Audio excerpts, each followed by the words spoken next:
I really feel that I'm grateful to have that particular experience. But cinematic realism, the way it played out on the screen before the movie was over, I was, as a Black man from the ghetto of Chicago and the most marginalized population, I was in a movie rooting for the white man to beat up the Black man. Now take a step back. When I think about cinematic realism, I think about Tarzan and what that did to me when we talk about cinematic realism. So it's what we're going to talk about cinematic realism. It's a very poignant term, particularly when we give it a scathing critique. So when I think about that and racist propaganda, and we think about the death of Black Wall Street, I want to put this in context. So the event is World War I. That's the overarching event across the globe, World War I. I'll go straight to the attorney. De jure, separate but equal. 1896, Plessy versus Ferguson. So the United States has agreed that how they'll deal with the newly freed man in the 20th century is separate but equal. Now, one part is very true to that, separate. But the equal part is, and still is, represents hypocrisy. The social movement that ruled the time during the early 1900s, the American lynching movement. And we know as closely back to 2018 or 2019, there were 2 young men who were lynched in California only miles apart. So it's still an ongoing social movement. Cinematic realism, Birth of a Nation, 1915. What did it do? It raised the idea of this Aryan flag. It also gave way to the second rise of the Ku Klux Klan. And let us take a step back. If we understand the death of Black Wall Street, one thing that's not known generally, even amongst historians that don't want to discuss it sometimes for their love for material culture, is that Ida B. Wells plays a huge part in what happens in Tulsa, Oklahoma. Well, 1893, there was an incident they called lynching at the curve, where 3 of her friends, Calvin McDowell, Will Stewart, and Tommy Moss, were killed. And she writes a scathing critique, which eventually she can't go back to Memphis.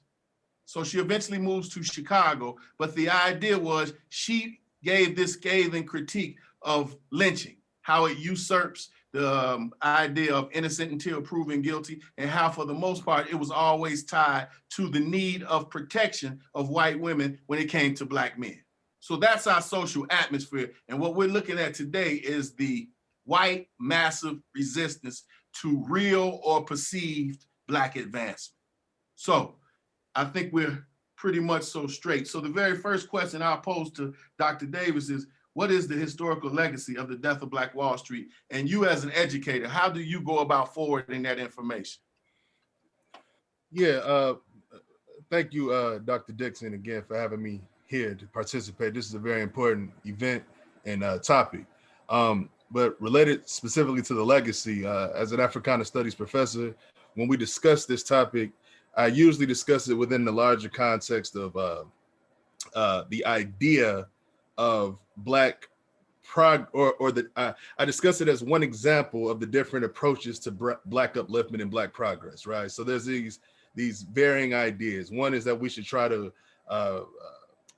progress and proceed and be a part of the American system in the mainstream stereotypical way, assimilate and whatnot. Then there's this idea of us being separate within the country, not necessarily anti-white or anything, but have our own Black self-reliant communities.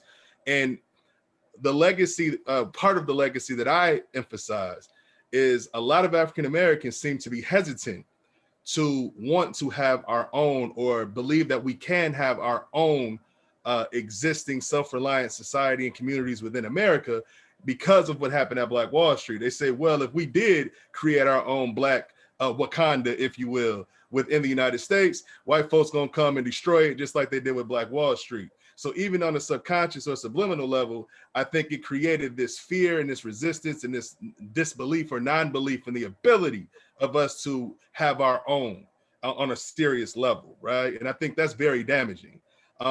Now, on the flip side, I think the other legacy that, I mean, there's several, but the other dominant legacy that I expand upon in my work and when I'm talking to students about this topic is the trauma, like that alone, right? The trauma that this created, this fear of whiteness that has been in the Black community since slavery, justifiably so in many, we could argue. But the trauma of something that happened in a free, quotes, air quotes, a free Black America, for something this horrific to occur with no real repercussions for the aggressors in this instance, is something that I think has lasted and been passed down generationally, that's still scarring us, right? It kind of validated that fear or that feeling of hopelessness that we're just unable to get out from under the foot or the knee of white America, and that we're basically at their disposal and this and that. So I think it was the trauma and this foundational work that this did to make us not believe that we can have our own, and stops us from progressing towards that. I think those are two of the major lasting legacies. Thank you, sir. I want to invite all of the participants who are here with us to please put your comments, your questions, your concerns in the chat box. And we're going to do a little bit more. We're going to be a bit more diligent about getting to those questions in an earlier fashion. So please join us. Your thoughts mean a lot. And that's why we're here. Particularly if you're a student, that doesn't limit it. But if you're a student, we really want to get into this dialogue so that you have a backdrop. So Coach Boyd, when we think about the legacy of the death of Black Wall Street, please continue. Yes, sir. First off, I want to thank you, Dr. Dixon, the Black Studies Center, for inviting me to be a participant here. There's some higher learned, scholarly brothers on here, man. So I hope I can add my fillet to the gumbo, so to speak, and give my perspective. So when I think about the legacy, to me, it's a legacy of silence. It took 80 years to uncover these atrocities. I had an auntie who was a history teacher, and it wasn't until I was almost 21 years old that I even learned that this existed. And so that legacy of silence, if you don't learn from history, you're doomed to repeat it. And I think, branching off a little bit, the actions that we saw on January 6th, that insurrection, they're tied to what happened at Black Wall Street and these things going unchecked. It shows the brutality of unchecked white supremacy and how that can impact through jealousy, through fear, and through lies. Obviously, we know that this whole thing was rooted in a lie on Mr. Dick Rowland and what actually happened in that elevator that day. But what it was a powder keg that exploded into the destruction of Greenwood. 300 dead, 36 blocks destroyed, no one held liable. No one held liable. And so when you think about the legacy, booming Black businesses, numbers of homeowners, self-sufficient, gone, wiped out. And again, no one held accountable. But the one thing that I also think about in the legacy is it shows the spirit and resiliency of the Black community. The fact that you mentioned separate but equal. Well, they didn't have a table, so they built their own. There was no seat at the table, so they go ahead and built their own in Tulsa. And obviously the Jim Crow laws prevented people from being able to live and work in the downtown community, so they built their own thriving community. And I think that shows the robust and vibrant spirit that is Black America. And so by pooling their resources together, they were able to have this beautiful community that, again, was destroyed, through unchecked white supremacy. Agreed, Coach Boyd. Definitely, when we think about white massive resistance and the violence that comes of that, the legacy, as far as it goes for you, Brother Byron, if you could give us your thoughts on the legacy. Yes, if I could take a step back for a moment, let's look at a few things. One is, this settler colony we like to call America. Remember, this same act is how they built this country, right? You intrude upon a people, take them and their resources, right, and just totally disrupt their lives and leave them to put themselves together. At the same time, you're asking for them to be humane, right, and to do these things and to continue on as if nothing ever happened, right? And this is how America built itself. It's like listening to people say, these people have these deficiencies. They always talk about this deficient model, right? This deficit model. And so these people are functioning this way. They are not capable of based on these scores, right? But at the same time, these working people, you've taken their tax dollars, separate but equal, but made sure the white students or the white people had everything that they need with your tax dollars and left you to fend for yourself. Okay. And so then we look at the outcomes of that and we say, now we've made the determination that these people are not X, Y, and Z. What's important to remember is this, when we talk about the legacy of Black Wall Street, white people in America totally have control of their legacy, right? They make those decisions every day. So they make healthy decisions while they're young, educate themselves. There's an outcome, right? That they know is pretty consistent. Black people, like, give you an example, a gentleman in 1899, last night, he was the gentleman that owned the hotel. This is a part of all to do with the legacy. This gentleman comes to Tulsa, 1899, has a law degree from the University of Indiana, right? Comes there, buys parcels of land, helps other Black people build their homes. And from that, he buys 15 properties, 15 rental properties, and goes on to end up building a hotel. Done everything right, all snatched away from him. Now, let me read you something that one of the people from the movie talked about. In some, government participated in the deed. In some, government performed the deed. In none did government prevent the deed. In none did government punish the deed. That is the legacy that we know, right? Unfortunately, when the legacy really should be, from nothing came plenty of great things, because as the brothers have already alluded to, these are people that took nothing, I mean nothing, and built it up, did everything that you're supposed to do. The system then turns on them and then leaves them out, right? So they go through city, state, and federal, and everybody says, okay, the statute of limitations are up and there's nothing we can do. At the same time, other whites became rich off of what they stole from these people, all for jealousy, literally. And from that, what legacy do we know of? What do we really know, right? So unless you go dig into this story and understand the number of doctors and dentists, another quick anecdotal story. From 1907 to 1921, there's only one registered contractor, there's a doctor, and one other profession. By 1921, you have 48 professional contractors, meaning doctors, dentists, lawyers, and all these people, right? And here's what the author of the editor of the newspaper said. He put out something that stated, basically, generally paraphrasing, we have to build and make sure we share these resources with our people, right? And so in that short period of time, that's the legacy that they built. But that's not the legacy that we know, because the crime against these people was so horrific. Let me close by bringing this point to you. Oftentimes we hear this referred to as the riot in Oklahoma. You know what a riot means? That means someone or something who was basically acting out of order, and basically somebody had to come in to calm it down. These people had an act of terrorism against them, right? Government-sponsored terrorism. So really, that's the legacy. So we have to make sure we get that language right, is that this was all an act of economic and social terrorism on these people. And I think that's the strongest legacy of all. Thank you, brother. And thank you again for having me. Absolutely. Excellent way to put it. That brings us to someone who would master this topic more than just a historian, more than just someone who was very interested or a buff.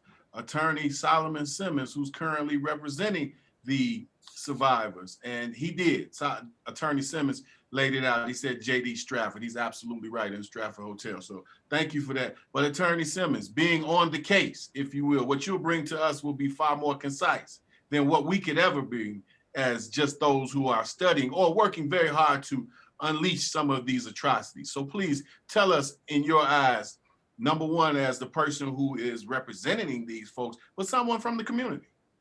Yeah.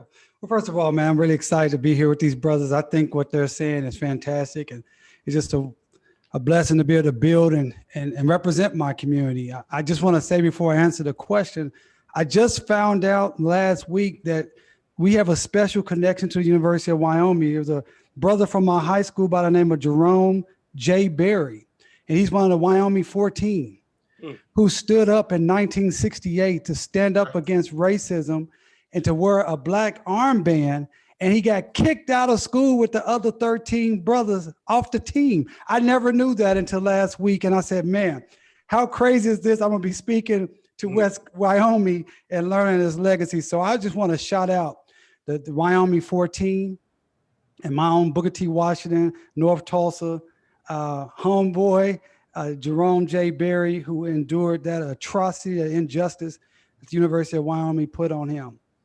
Now, as far as my screen went black, I don't know if you guys are still there, can still hear me. Yeah. Okay. Well, as far as the legacy is concerned, just a couple of things. What? Oh, wow. Okay. Oh, somebody done got it, man. Wow. That's cool. That's crazy.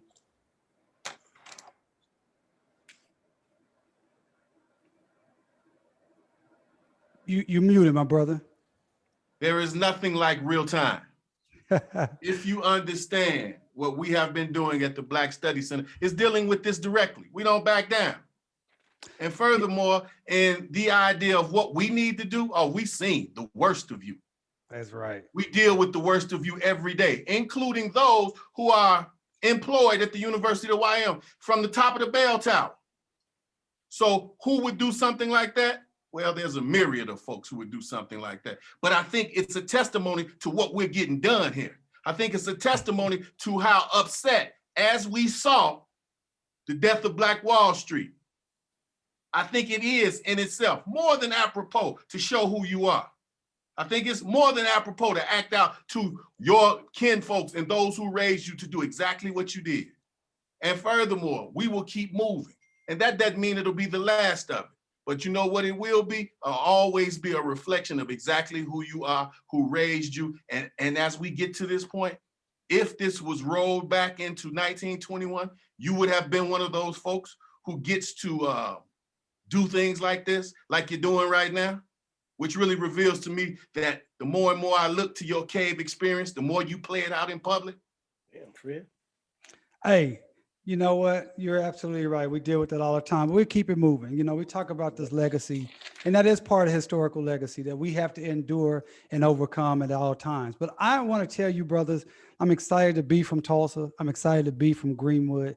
I want to back up just a little bit so we can understand the historical legacy of what created Greenwood. I think it's very important to understand the three things that created Greenwood. Number one, it was a freedom mind state. So many of the Black people that were here in Tulsa, they'd already been here, like my family. My family's been in Oklahoma since the 1830s. It's Black Creeks. You have Black Creeks, Black Cherokees, and many other Black Native Americans who were here living as free and complete first-class citizens for decades. They didn't even understand Jim Crowism. They didn't understand second-class citizenship. And then you think about all the Black folks that came out of the Deep South after the enslavement, coming into Oklahoma, looking for an opportunity to be free. So you had the freedom mind state. And number two, you had land ownership.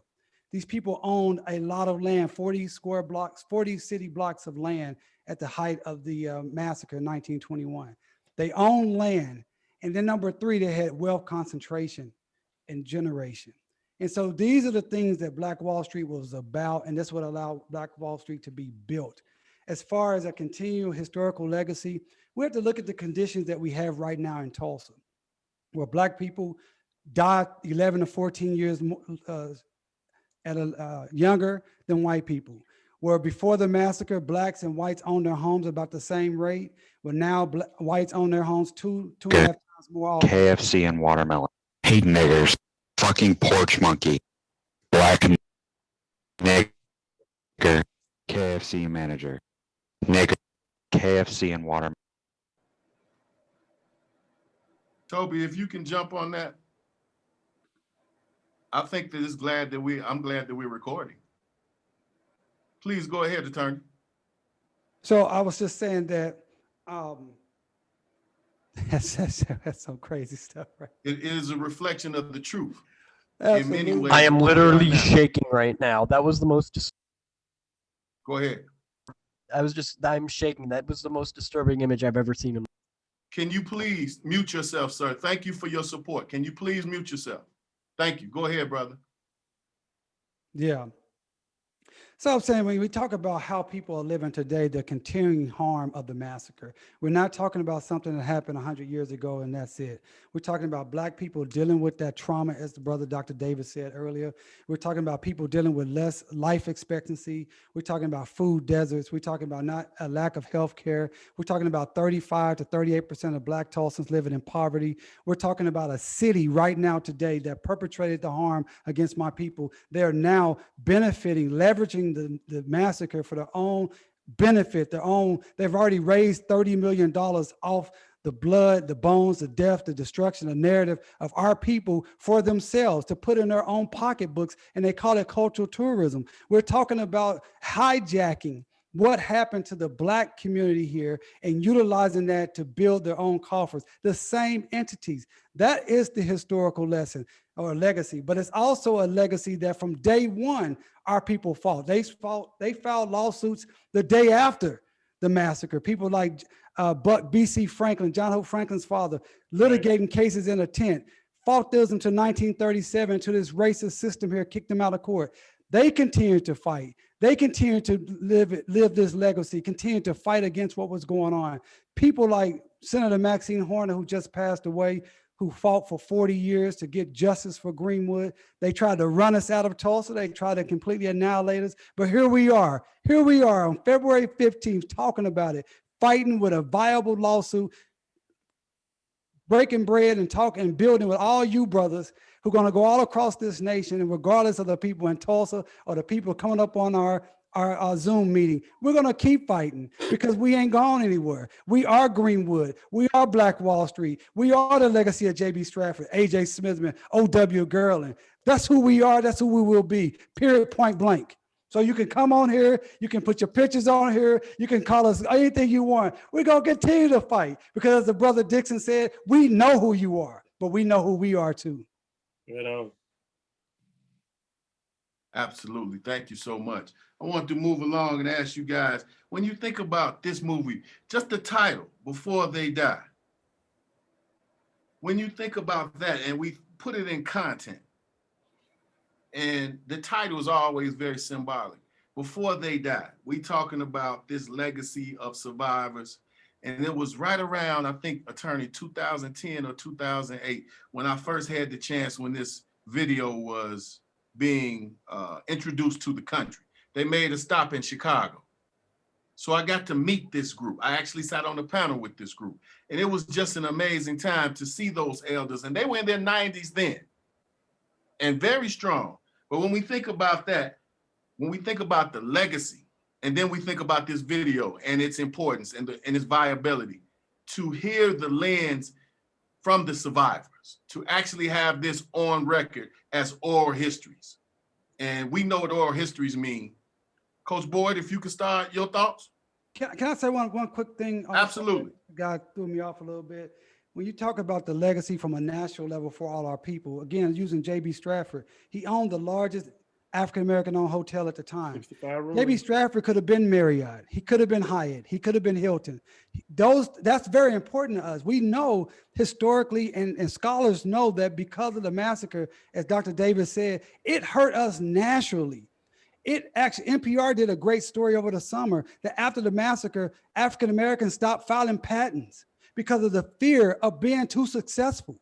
So it impacted us. When you talk about A.J. Smitherman owning the Tulsa Star, which was considered the very first nationally circulated African-American newspaper, burnt down to the ground, ran out of town as an exile, never again to get to that level. That had a profound impact on us as a people, statewide, nationwide, and even internationally, because Tulsa was such a concentration of wealth and innovation and human capital, not just monetary capital. We lost Dr. A.C. Jackson, the finest Black surgeon in the nation, according to the Mayo brothers, shot in the stomach and allowed to bleed out for 6 hours. He didn't have any children. Not only did we lose his brilliance, we lost his bloodlines forever. So that's the implication for our community. Thank you, attorney. Coach Boyd, when we think about hearing it directly from the survivors, it frames it. It gives it legs. It makes it real. I wrote down a quote from Mr. J.B. Stratford. the millionaire hotel owner who lost everything in the massacre, if we want to frame it correctly. He said, I had no, and I'm going to paraphrase here, I had no conception of the gravity, I had no conception of the gravity of militia that was formed to help was able to do. They instead joined the riot. It was incredible to believe that in a civilized age, a white man could be so void of humanity. My soul cried for revenge, and I longed for the day I could personally avenge the wrongs that had been done to me. That quote stuck with me because I try to put myself in that context of what if I was there in Greenwood? How would I feel? And it's impossible for me to wrap my mind around it because of the day and age I live in. Another quote that I wrote down from Dr. Olivia Hooker, who was 6 years old at the time. And she said, hearing the sounds of what was machine gun fire, she asked her mother what it was. Right. So her mother took her to the front window and showed her what was going on. Not only were there gunmen, but there was an American flag flying. And this quote burned in my soul. She said, your country is shooting at you. That's right. Your country is shooting at you. So to hear that from the voices of the survivors, it was harrowing.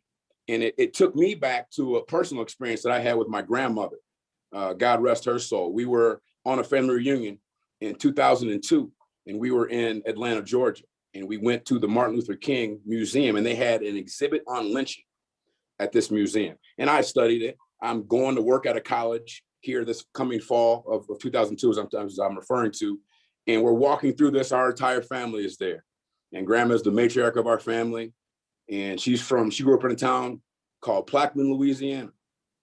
And in this exhibit, we saw a young man, had to be 12, 13 years old at the most, hanging from a fence post. And it was one of those old fence posts that had directions. And it was Baton Rouge, 19 miles, Plaquemine, 8. And we looked at the date, and I happened to be next to her. I said, Grandma, do you think you knew who that was? And she said, well, looking at the boy, I'm probably the same age as him. So I probably did know who that was, baby. And it made it real. It brought it out of the history book, right front and center of my face. And if I seem angry, I am. Because I just can't, it's hard for me to wrap my mind around and articulate what these atrocities were like. So looking at these brave individuals, listening to these brave individuals recant their story, it made it real. It framed it. It framed it. And to understand also the strength and the richness of our history, that ain't taught to us. I had great grades throughout history and social studies in school. I never learned this. I never learned anything about this. And so again, it stokes a little bit of a fire. And you got people like whoever jumped on wanting to do what they do. And like I said, I'm on a panel right now with some scholarly and higher learned individuals, but I'll take it back to the town if I need to. And again, I'm not going to go there, but I had to get that off my chest because that's the feelings that it invoked for me. So listening to them, it grabbed me, it put hooks in me, and it made it real. Thank you, Coach Boy. We want to move forward. You all small distractions don't bother. They only enhance. So please feel free to put your comments in the chat and we'll get to them. But Brother Byron, if you could talk about hearing the legacy or absorbing or interpreting the information that was given by those who were there, firsthand experience. You know, someone who was a drummer and played and listens to a lot of music, you know, you hear, you know, you buy a copy of something and you hear it, right? And it sounds good to you, right? You have nice speakers and you hear it, but then you go see it live. And just to watch somebody actually do something, right, that you've been hearing, and now you're watching them do it, and the sound is so different because it's live and it's rich and it's like right up next to you. Well, that's the feeling I got when I watched that video, and I got to hear these people who were eyewitnesses to this act of terrorism, right? And these people were very clear in their understanding that this was about race. It was an economic threat. and the prejudice and the hypocrisy, as the brother just alluded to, because that same story grabbed me too about the little girl and her mother, talking about, and the hypocrisy of the American dream, right? The hypocrisy of the American dream. So here's the people that do all the things. Then it's these tropes. You grow up, you get a job, you go to college, or what you take a trade. They literally did all of these things. And to hear the people tell that story, and here was the thing: these people had to be 80, 90 years old, right? And they tell that story like it just happened yesterday, because it's burned that far inside of them. And so when you listen to the courts deny them the way they denied these people, you understand, I totally have to identify with what the attorney said. That's something that just burns inside of you, because you're looking at your ancestors. You're basically looking at somebody slap your ancestors in the face, right? Not only slapped them in the face, killed a lot of them. And you're standing there with your hands tied, because you're counting on the very system that you've paid into, right? And done all the things you were supposed to do, turn their backs, right? And so I'm listening to these people, and then the counter narrative from that white attorney, basically saying, well, they may have been at fault, if they hadn't gone with the guns. Are you sure he was white and not Jewish? Which basically was the same as, officer, I have my FOID card. I'm going to reach in my pocket and get it. And he still takes this brother out, right? That's what we witnessed, and when you hear these people talk about this, again, these people in their age, there is a theory, they talk about epigenetics, meaning the trauma that you experience, you can pass down, right? In your genetic cycle, in your DNA. So if you listen to a lot of these people, and if you listen closely, many of them said, hey, you don't talk about it, because the white gaze was so strong that they knew these people were still in power. So they literally told their children, don't talk about it. When they got with their other friends, like, nope, let it go, because that threat is so real and so near, they decided, nope, we're not going to talk about it. And many of them said they're just starting to talk about this now, learning facts, right, about something that was right next door to them, people they'd known their whole life. They'd never had any discussion about it, because that white gaze was so close and it was power. I don't know if you've seen a new movie about the Black Panthers, but the brother said something that was so poignant when the FBI guy was talking to him, and he asked him, did he know about Martin? Did he know about Malcolm? And he was like, it wasn't no big deal to me. But then he said, why did you use a badge to pull those crimes? Bruh. He said, because we know with that badge, you got a whole force behind you. He said, that's when all Black people basically are afraid of, because of that badge, right? So so to listen to those ancestors, now some of them are not ancestors, but to some of the elders talk about what happened to them, all I was thinking about was the epigenetics. What did they pass down, right? What have these people been living with? And we know what stress to our bodies does to us, right? So you have a system, again, that the white gaze is so close to these people that they decided, even in private, not to talk about it, right? So this evil is present even when it's not physically there. So to close, those stories are so real that brother attorney, I honor your work in trying to keep this moving. Thank you. Thank you, Brother Byron. If we could go to you, attorney, about your connections to this group and having these first, what we call primary sources, to be able to move forward, because there's lots of folks that came before you. Nigger lives matter. Nigger lives matter. Nigger lives matter. Nigger. So I want everybody to be able to understand this is the world that we live in. Yeah. This is the world that we live in. And I'm very convinced that not only are these folks locals, a lot of these folks here are part of the institution. That's the part that we need to get clear. Let's be under no illusion, because there is no value in misunderstanding. Go ahead, attorney. Sure. we have 3 known living survivors, and I was very fortunate. I see my cousins on the call. He's chimed in, Chief. He and I, over the last 20 something years working on this issue, and he's a descendant. He's a survivor. His family was survivors, the Beard family. But we had an opportunity to really spend a lot of time with a lot of these folks you saw on the video. I got to travel with them back and forth to DC on many occasions and do many things with them in the community. So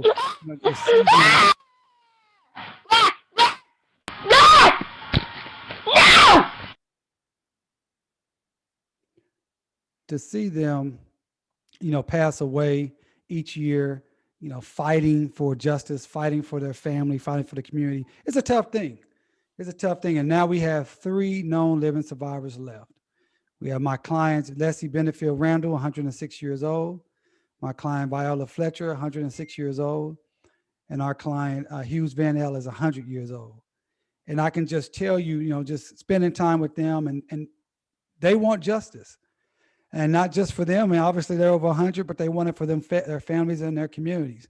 And I can tell you that they are disgusted to see the city, the people that perpetrated the harm, the chamber, come together with their bogus entity that they have now, promoting so-called cultural tourism, raising money from around the nation, over $29 million so far they've raised, and they have refused to provide 1 cent of that money to the rightful survivors and descendants. They want to put that money into buildings and things that they control to enrich themselves and make themselves look good. These people have such a lack of credibility that they have a white supremacist senator on their steering committee. This individual, James Lankford, you may have saw United States Senator James Lankford was fighting to overturn the votes of millions of African Americans around this nation. He's one of the individuals that's leading the city's so-called centennial celebration. Now you tell me, can that type of person really step up and fight for Greenwood, justice for Greenwood? So my clients are disgusted by it. My clients are wanting to see justice before they pass away.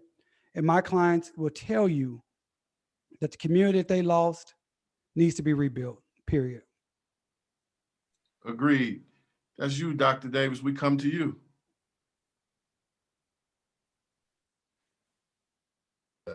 Yeah, sorry. I just echo what my fellow panelists have said. Hearing it from the actual people that experienced it touches you in a different way. But even outside of myself, I was happy that, well, maybe happy is not the right word.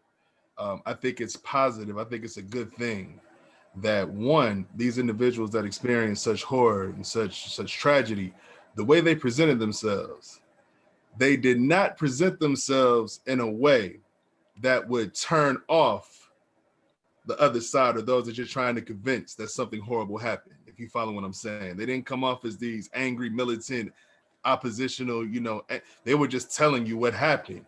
And you could see, even while showing amazing strength, in my opinion, you could see the trauma in their eyes. There was one man in particular, and I should have jotted his name, but when he said, he just kind of dazed off. He was holding his mouth. It was burning my head. He just said, yeah, and they did it. They did that. He said something like that, and his eyes just looked so traumatized. Being able to see that, you can't help but be touched by that. But here's the other main thing. So often when we talk about historical racism and slavery and all these other things that still impact us today, obviously, but those that try to oppose us or try to argue with us when we make these statements, they say, well, you weren't a slave, or you didn't go through it, or that was back then, you didn't experience it. What are you complaining about? Well, these people, this was in 2008 when they shot this film or released it. These people did go through it, and you're hearing them talk, and they're still around. And we're their descendants, their kids, their grandkids, and they're still here fighting for justice right now in this American post-racial, if you will, utopia that you claim to be existing in. What do you say to them?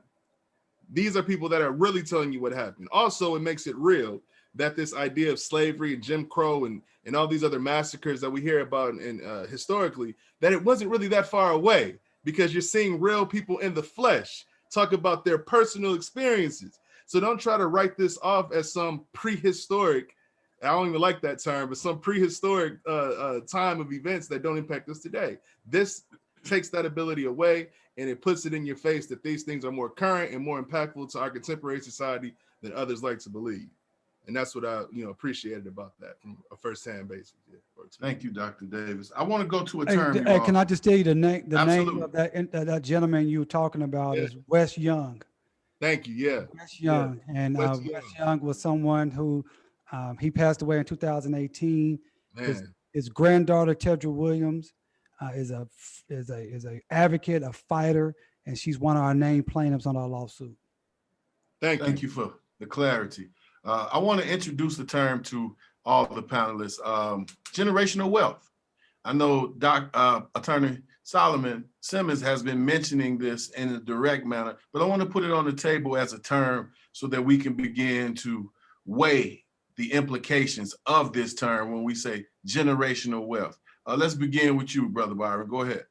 When we talk about generational wealth, this goes back to what you talked about, a legacy.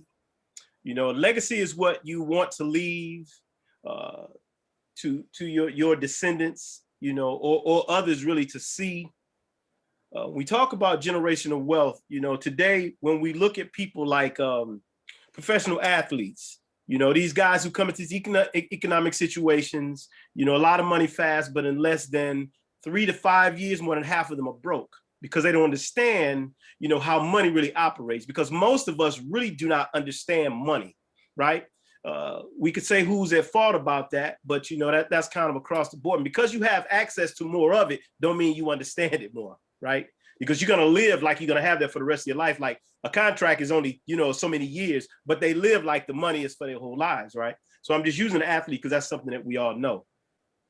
When we talk about generational wealth, particularly in America, when we look at why it even exists the way that it does, because we have to look at the legacy of slavery. Because when you talk about generational wealth, if we start from this place where you have people for 265 years in a system, another 100 years of another system that keeps them out. So when we modernize that, and when we reach the place where we had, during the 60s, we got these laws by LBJ, public accommodations, and all of these laws where now we can move supposedly where we want to live.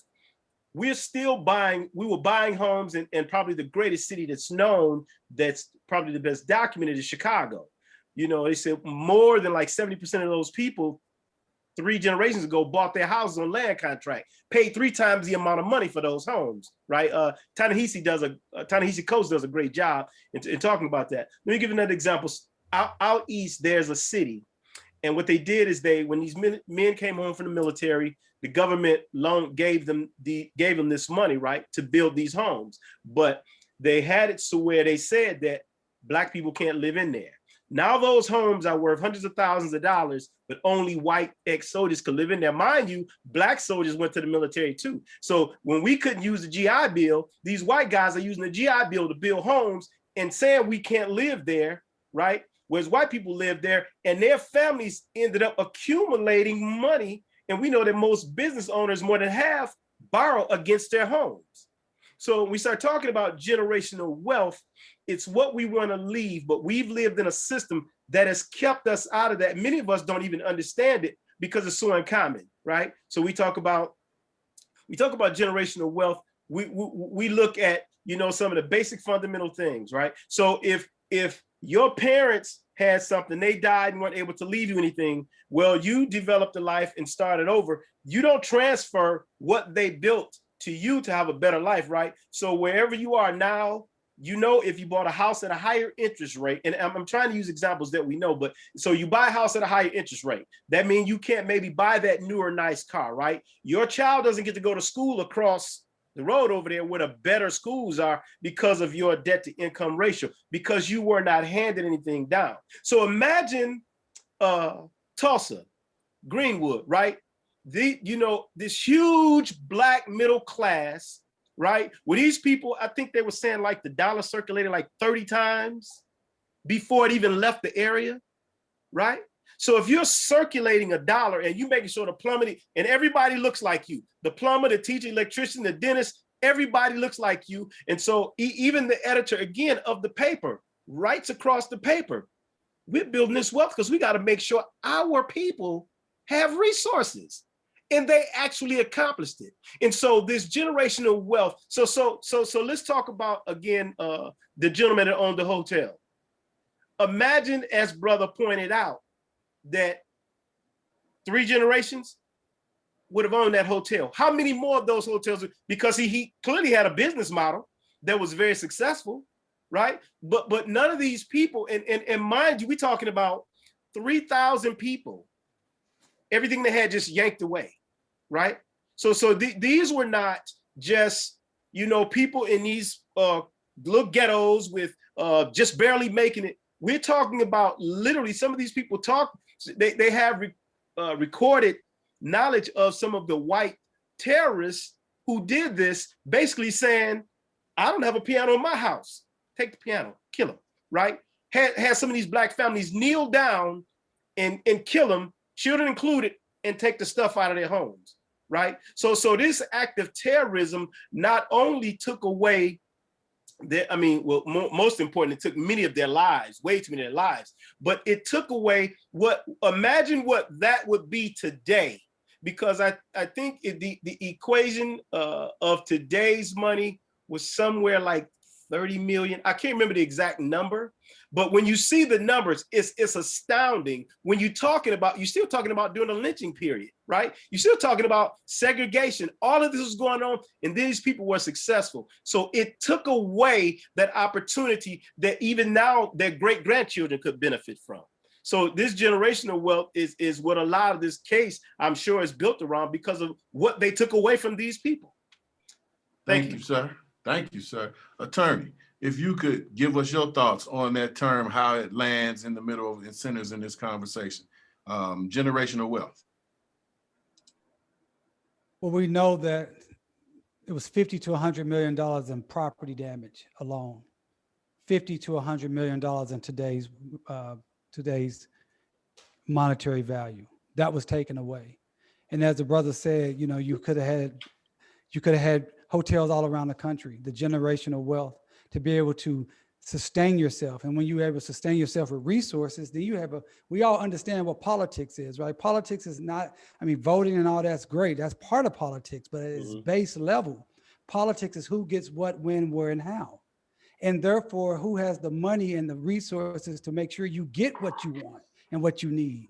We lost that ability. So by taking away our generational wealth, it made it easier to continue to dispossess us of our land and our power over the last 99 and a half years. It made it easier for you to come in and build the highway through our community. It made it easier for you to come in and have inferior schools because we didn't have the resources for it. It made it easier for people to leave this Tulsa area and go to places like Chicago, where J.B. Stratford ended up, to go to places like L.A. and Kansas City and Dallas. That's another part of the story. The people that left, not only those who were killed, but those who were able to survive and go to other places and take that wherewithal, that information, their capital that they had to other locations. That stripped us from a local community. Again, remember, we got to build it out to a national community. Right now, we've documented that in Tulsa, there are over 25 companies that were in operation, white companies that were in operation as of June 1st, 1921, that are still in operation today. But in the Black community, we don't have one. There's one funeral home that's a successor company to one that was on at the time. But think about that. There's at least 25, and these are not small mom and pop type companies because they've been in operation for 100 years. These are big companies, $1 million companies. And that's what we're talking about with generational wealth. And like the brother's talking about, you got to couple the lack of generational wealth with generational trauma. Now that's a hell of a thing to think about. You took out generational wealth and replaced it with generational trauma. And then as the brother, somebody said, then you look back and say, what's wrong with these people? Why do their neighborhoods look like this? Why do they only live so much less? How come they have so much diabetes? This and that, but this is what they set up. And then you come on top of all of that. And after you done stole the businesses, you done looted the homes, you done destroyed the community. Now you want to steal the narratives, steal the stories, and tell them your way so you can get paid off the stories of the people that you killed. It's unconscionable. Thank you. Dr. Davis. Yeah, this whole idea of generational wealth, I would like to speak on it kind of outside of just the Black Wall Street situation or the Greenwood situation. That's one example of it, as they've so greatly articulated. But I want to look at this idea more broadly, right? With African Americans in general, different parts of our history have cut off our connection to generational wealth and our ability to create generational wealth. Brother Shabazz mentioned going all the way back to slavery accurately, right? That's where this whole thing started. And then you have 100 years after with Jim Crow. And what I like to tell my students and talk about to people, I don't like to get so caught up in Black people can overcome and you can do this and do that despite all the things that have happened to you. I want us to focus on the fact that these things happen and the consequences of it, specifically by saying this. I believe the worst thing that happened to Black, or the worst lasting legacy of what happened to African Americans, is this. Black people largely have lost our ability to be average. We have lost our rights to be average. And I think all people have a right to be average, right? This recurring requirement of Black exceptionalism is unrealistic and, to put it lightly, unfair, right? And because of this unrealistic expectation, right, we're going to continue to see problems because we're not acknowledging that basic fact. So generational wealth requires us to every generation redo it again. Well, I'm going to start and try because nobody could pass anything down to me. So now I have to start from scratch again. There's a brother named Dame Dash in the hip hop world. Some of you may be familiar with. He had an interview that went viral where he was talking about, manhood and entrepreneurship and X, Y, and Z. But he was saying how Black people or people shouldn't have jobs. Men should all have their own thing, which is another topic. But one thing he said that stuck with me, he said, I'm not hustling for myself. I'm hustling for my last name. And he said, when if your son isn't as strong as you? When if he's not as strong as you? And that stuck with me because that's essentially what we're forced with. We're forced with the inability to pass down generational resources and wealth. So we are putting it on our unborn children to have to be these exceptional, strong people to overcome things the same way we did just to get to zero. And that's crazy and bizarre. And the Black Wall Street massacre and tragedy and the legacy that are left behind is an example of that. And the last thing I want to say about in relation to this as well is the network. Not again, Brother Shabazz alluded to this.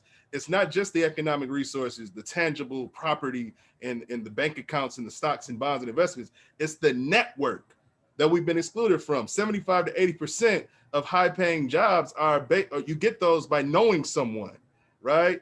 So not only are we not able to inherit wealth, we're locked out and been kept out systematically for generations. We've been kept out of these networks that help upward mobility. So these are the conversations that need to be had. It's more than just your income and your ability to succeed within yourself and your generation. We have to look at the ramifications of what has happened historically. And once we start to address that, I think we'd approach our activism in a different way. Thank you, sir. That brings you, Coach Boy, generational wealth. Ooh, some very, very poignant statements and great statements. So I words that popped in my head when I looked at the term generational wealth were inheritance, legacy, bestowal. A lot of great things have been said. I'm gonna kind of build on some of those. But if you look at African American income today, it's roughly 60% of white income. African American wealth is roughly 10% of white income, and that goes back to generational wealth. And I've never heard the term generational trauma, Brother Shabazz, but I think that's a fantastic term. We grew up thinking about the boogeyman, and not the person that hides under your bed, but if you do too well, they might come take it from you, like Big Mama told you. You know what I'm saying? And that's just that's a mentality that keeps us in a certain place. When I thought about generational wealth, one of the things that popped up, a good friend of mine and I were having a conversation. We were talking about the Federal Housing Administration and how when they were building suburbs, how African Americans were excluded, period. Right. You could not only could you not own, you couldn't buy later, you couldn't rent, period. And some of these houses sold for $9,000, $10,000 which is roughly $90,000 to $100,000 in today's market. So a working class family could easily afford that. Black, white, and different could easily afford that, but they were prevented from doing that. And then you look at the equity off these homes that turn around and sell years later for $300,000, $400,000, $500,000 or more. That's $500,000 in equity. That's college funds. That's medical expenses. We're in a recession. We got a little bit to go back on, right? That's legacy. That's me being able to start up something for my son or his son, but we don't have that. And so when you look at generational wealth and what happened, Dr. Davis talked about it, and I'm gonna paraphrase what he said, but the death of the Black middle class. And so those are the things that came to my mind when the term generational wealth was posed. All right, excellent. If I agree. Could I Go add ahead. something? Go ahead. You know, here in Tulsa, after they destroyed Black Wall Street and they wanted to push the Black community further north because they wanted the land that was close to downtown, they intentionally created a ghetto. And it's very well documented where they created 5 or 6 large housing development projects, as we know, within a 2-mile radius of each other. I grew up next to all of them. And we have the documentation from Black leaders from the 50s, 60s, and 70s, begging, pleading, fighting the city, saying, please don't do this. Don't put all of this and concentrate this poverty in our community. We don't want a ghetto created. And that's exactly what happened. So when you couple that with creation of low-income housing projects all in one place, then the redlining, as the brothers have talked about, they said, we're not going to invest in your community. Then the city and the county itself refusing to bring services to the community.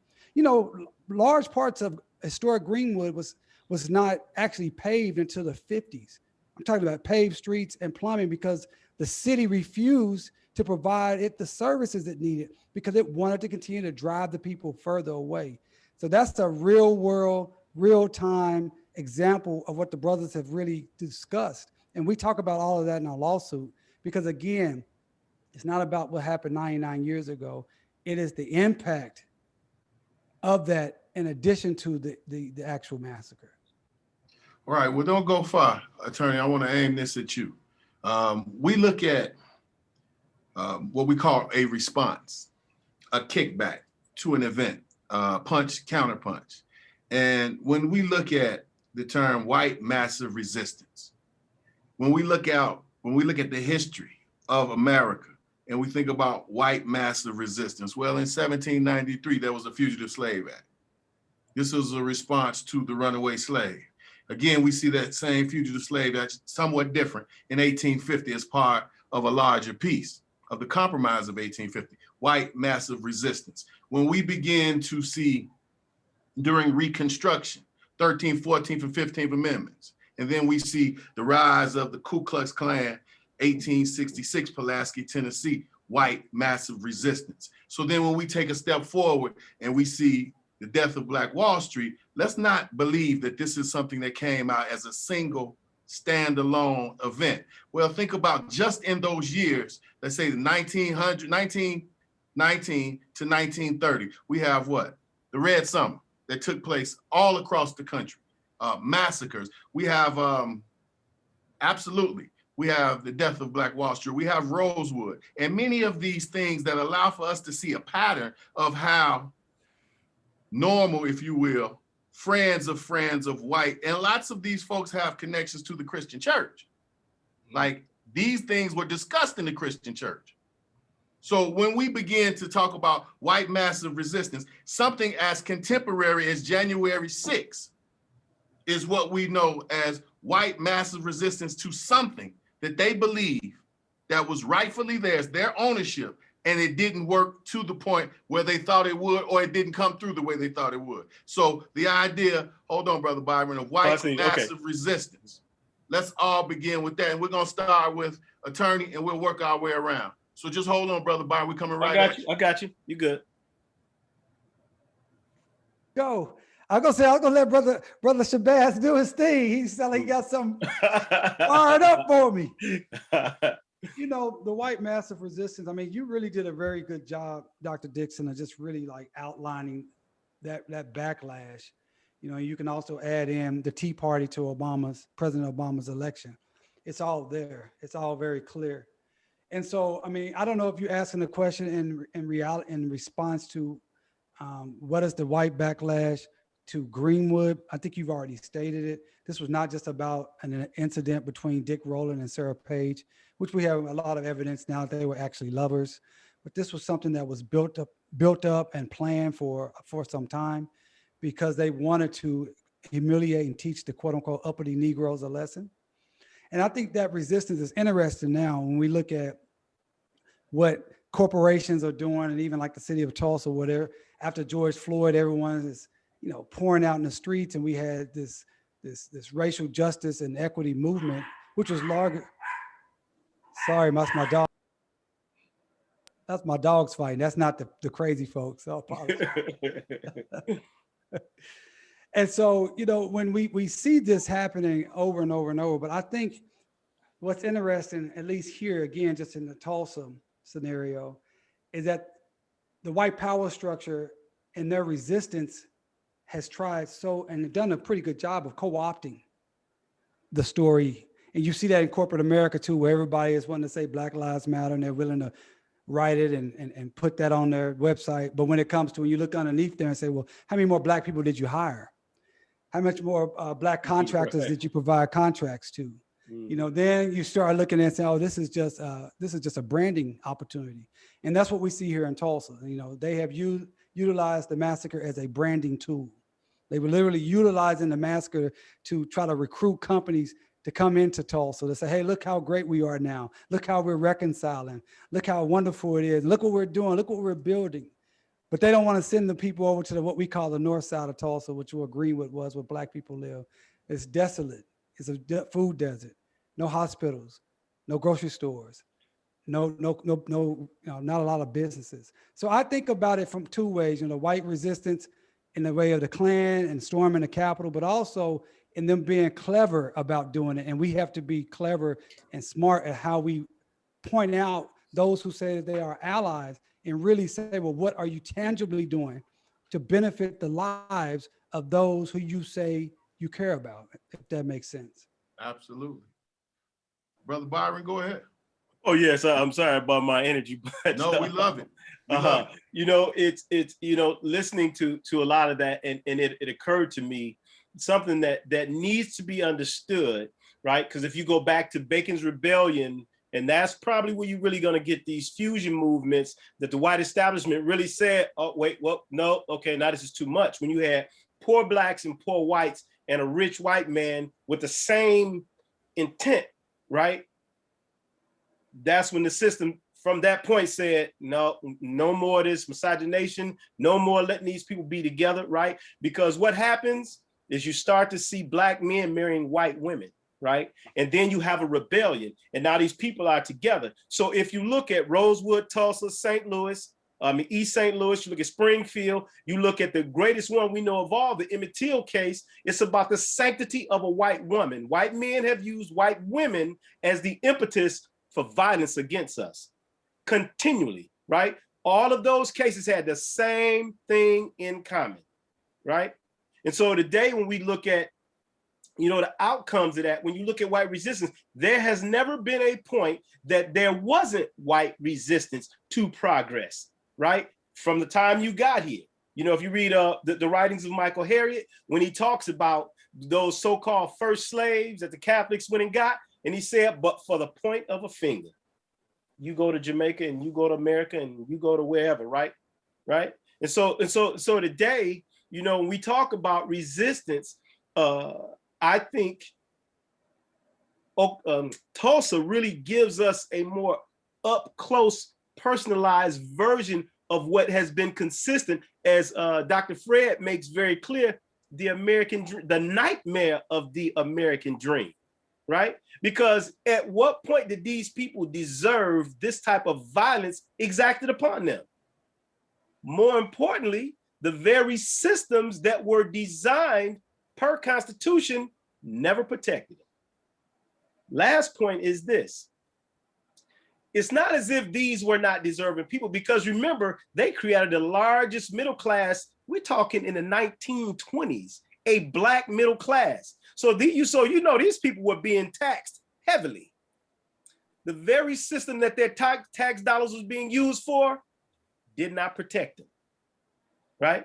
So here we are today, almost 100 years later, still faced with the same thing. And it's the fear of exactly what these people did in Oklahoma, right? When you gather your sources, don't ask people for help, and you get together and show them you can make it without them, and they don't have a say so, I will destroy you, right? And we know that, i.e. slavery, up to today, right? So again, Brother Fred, I thank you. I thank all of you brothers. This was very enlightening. And I will move on to the next brother. Dr. Davis, when we think of white massive resistance as a response to so-called or real progress, your thoughts? Yeah, I can't help but, think of so many different examples, but the main ones that stuck out was, look at Blue Lives Matter today. Black Lives Matter comes out, here comes Response. Yes, sir. Think about even All Lives Matter, right? But those are the more upfront and blatant ones. But I look at this symbolic ally image that's pushed, and I feel that's the new wave. I feel that's the evolution of white massive resistance. I use an example, like we used to wear bell bottoms back in the day. And then people start wearing real baggy jeans, in the hood, and black people, and then we start wearing skinny jeans. They're still pants. So it was massacres, right? Then it was laws and whatnot, and blatant things, and spitting on you and hanging you. And then it just turned into, let's act like we're friends to pacify you. Dangerous white liberal. So it's just an evolution of the same thing. And so it hasn't went away, and it's actually quite scary when you look at it through that lens. What's perhaps even scarier is my personal core belief, and you all may disagree. My personal core belief is that this feels almost insurmountable now, because I think many of these whites that are exercising or illustrating this evolutionary approach to white massive resistance, I feel many of them are not overtly racist. I feel like they don't acknowledge or think they're being racist. I think that they are actually acting as a caricature of what a real partner in revolution looks like. So in their mind, they're doing good and being helpful sincerely, not knowing that what they're emulating is actually just a caricature or a fake mirage of what a real partner in revolution looks like. So now it's like, who are we fighting and arguing with now? I can't argue with you for blatantly burning down my community or hanging my brother, because that's not necessarily happening to the same extent. I can't argue with the white person that seems like they're my friend because they're feinting equality or partnership. So now what am I to do? And then because of this historical legacy of things like Black Wall Street, the Black Wall Street massacre, we can look inward and say, well, damn them, let's just do it ourselves. But the trauma of what happens when we do it ourselves makes it feel like that's a dead-end road. So what are you supposed to do, right? So when you look at it, like it makes your heart heavy. It makes you feel like you're trapped. And not to be a downer and end, I think this is the final question, not to end on a bad note or a hopeless note, but that's the weight, and that's the anger and even the anxiety that these discussions create when you try to look forward and inspire our people to progress and move beyond all the madness. I can't escape it. That's all I can. At least maybe at some point he found the track before he, So what I would like to add to that, Dr. Davis, is the fact that I've been introduced to, and I believe in, a term when we talk about allyship. Yeah. And I think it's poignant, but I think it gets straight to the core of the matter. What we have now is a group of what Brother Byron said, dangerous white liberals, who in many ways have cornered what allyship should mean, meaning they've set the context and they've set the parameters. But one way to look at them is, and if we would say this is from the thought of being straightforward and candid and maybe even scathing, social justice racists. So they're very progressive in many terms and in many angles and aspects of their life. But when it comes to giving up power. So what you'll have is, let's talk about this institution here. I got an email today from a young man, he's a professor here, who is over the Black Lives Matter committees. So he's a white professor. So he felt comfortable enough in his psycho-viscera to believe that this is par for the course, business as usual, and what he says should set the pace. Now, a lot of folks don't know this, Dr. Davis, but I'm very familiar with Father Mike Pfleger. And Father Mike Pfleger is from Chicago. And if you don't know Father Mike Pfleger, please do your work on Father Mike Pfleger. He's a interventionist, if you will, and he's been in the community for years. And when I think about his work, and I think about this young man, what drives that psycho-viscera in the idea of leading these Black entities, leading the Black thought. This is an older process. This is something that's not new. But when you think about a social justice racist, they have to be able to get along with their family. That means their spouse and their children. They have to be able to get along with the pastor. They have to get along with the people that they do business with. So in many ways, when they control the purse strings, they control the outcomes, they control the parameters, they control the ticking of the clock. So when I say a social justice racist, there are many justifications for what it is that they do. There are many ways to look at it and exclude them from their own complicity. So when I think about that, and I think about how that moves, when you think about Black Lives Matters, and particularly here on this campus, and every time I say this, someone justifies, like I've got close folks who are over me, will say, well, I don't think that's what he meant. How in the hell do you know what he meant? What did he do? He felt it necessary to take over this position over Black Lives Matter. He felt it was justifiable. So when we talk about diversity, equity, and inclusion, well, I say this, and I say it very clearly. A lot of those folks are ball carriers for the ruling regime. So when I think about social justice, racist, it is indeed needed to discuss, and the dangerous white liberals is needed to discuss, because these folks were related in part and partial and directly to those folks who took over the Capitol. These are their families. So when we move forward on this particular issue, on this day, and we inject that term social justice racist, maybe someone will think about it a little bit differently. Now it comes to you, Coach Boyd, and I think this will do it. And we're gonna have some short closing remarks, but go ahead, Coach Boyd. You know, I think about, you kind of touched on it, fear of losing power. And I think a lot of times the unchecked white supremacy wants to respond without a reckoning. They want to respond without taking any responsibility. I thought about it from the terms of obviously being a football coach, the NFL, and the Rooney Rule. And what it perpetuates is we're still in 2021 in a situation where ownership has to be forced to interview people of color. We're good enough to run your ball. Now, just recently, we're going to throw your ball, catch it, defend it, tackle it. They'll even let us coach it. But we're not going to give up all the power. We got to keep a hold of that power. And so I think that fear comes in. And the other thing that I think about is the unchecked power, because there's so many examples of atrocities committed and nothing happens. We can look at Black Wall Street, 300 dead, 6,000, I don't know if that's a proper term, but 6,000 in internment camps. You couldn't even get out without a badge that you could write your name, or your employer, your white employer could write your name on to allow you passage. But where's the reckoning for that? Where's the responsibility for that? And ultimately it turns around on Black folks. Well, you probably brought it on yourself.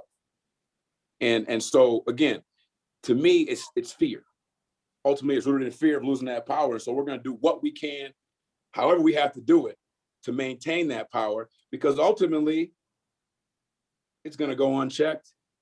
We may have to go to court, but just like we're dealing with this insurrection, just like we're dealing with 45, who just got out of office, we can do all these awful, terrible, nasty things.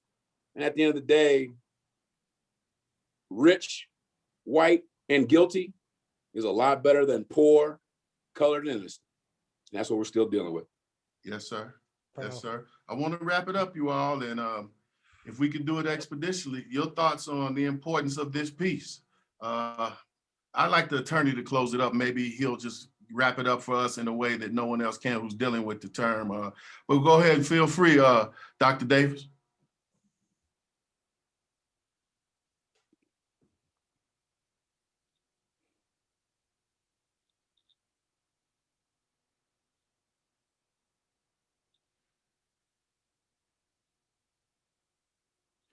So we'll come back to Dr. Davis. Go ahead, Brother Byron. First, it was an honor to be with you. I thank you for the invitation, Dr. Dixon, and all of you brothers, man. It was, I love hearing different perspectives and discussing, we have to say, when we talk about Tulsa, we have to say our, because that was us, right? That was our opportunity to set the economic blueprint, which they clearly demonstrated for us, of how we could all be successful. So I think we all have to kind of look at that and take it personal and make sure the history stays alive, right? We cannot talk about this as if it was the past, because it's very present today. The fact that this attorney is sitting here talking about it, meaning if we're gonna honor our ancestors, we have to stand strong and be honest, right? And they say, you're not telling the truth if you do not allow those without a voice to speak, to be heard, and he's allowing them in their presence and past to be heard. So again, I want to thank all of you, and I enjoyed it, and you have my word, brother. I will be supporting and keeping this out in front as best I can. Okay, you ready there, Dr. Davis? Yeah, it kept saying the host has to unmute me. I don't know why. A little note popped up. Well, I mean, I think you know why, what we've been through tonight. Yeah, we're getting hacked. We're getting hacked.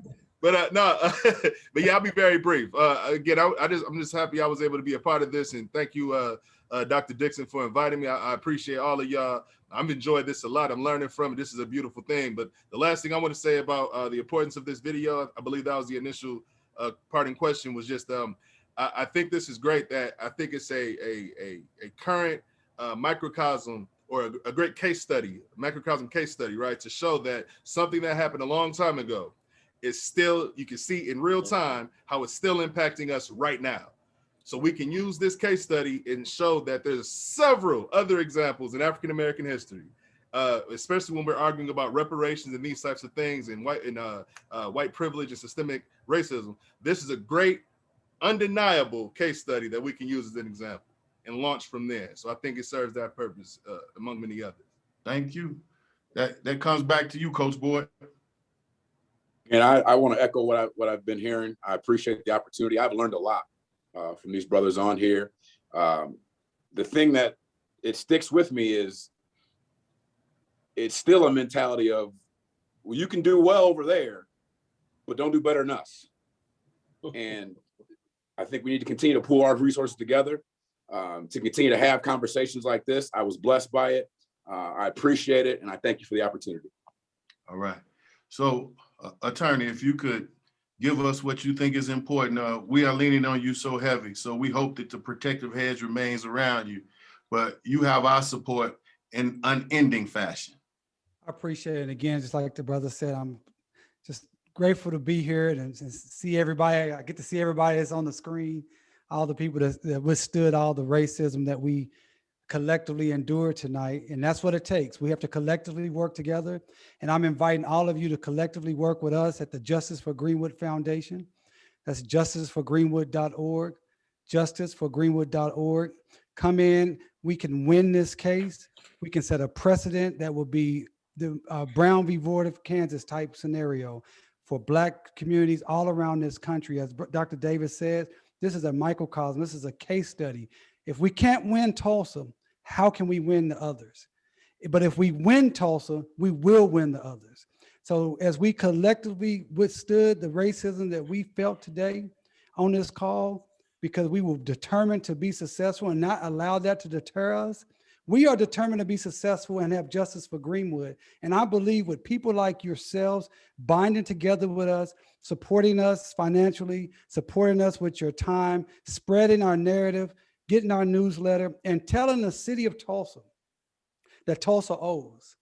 Telling the city of Tulsa that you will not stand by while they use the narratives of the people that they destroy to enrich themselves. Telling the city of Tulsa that we will not be fooled by what the brother says, social justice racism, who are just playing games and trying to trade on the backs of those who they crushed. So I'm excited that I got to get this new community of folks.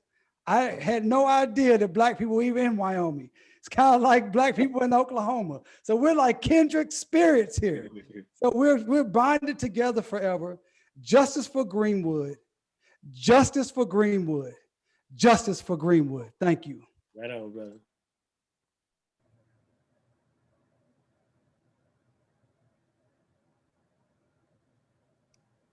Are you muted, Dr. Dixon? Can you hear me now? Yep. Sir.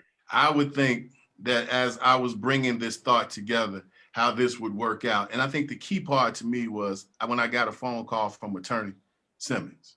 I was so taken by his assignment and what is he's doing now and how we can help him. And for him to take the time, as well as all of you others, I thought it made more sense today when we dealt with directly what happened to this program. And he said, we endured. Now, does that make us any more comfortable about what the future looks like? But no, what it does, it allows for us to see it with a clear eye. It allows for us to remove the hypocrisy of saying post-racial. What it does, it puts us on our post, brothers. It puts us in the mix of the fight in itself. And I'm one that always believes that through the Black scholar activist model, you got to do more than just read and write inside a building. So we support you with the Black Study Center and the Justice for Greenwood until we get justice. So again, thank you for all of you all who hung in there. And what happened tonight, I believe that nothing happens by coincidence and happenstance. This is by design. Now, we can't deny what happens, but somebody will justify it just to go to show you to what lengths these legacies have left us so far apart, and both are built on inaccuracies, half-truths, falsehoods, and wicked lies. So I thank you all, and let us continue to march. And we'll be back Thursday. Hopefully we'll be back a little bit more superior in our technology. But yes, we will be back, right back in the batter's box, leading off. First pitch thrown. We are ready, and we're up for the task. So I thank everybody. I couldn't ask for more for you all, but let me say this. If there's any way that I can repay this particular debt, feel free to let me know. I'm only a phone call away. Thank you all so much. Can you stop the recording, Toby?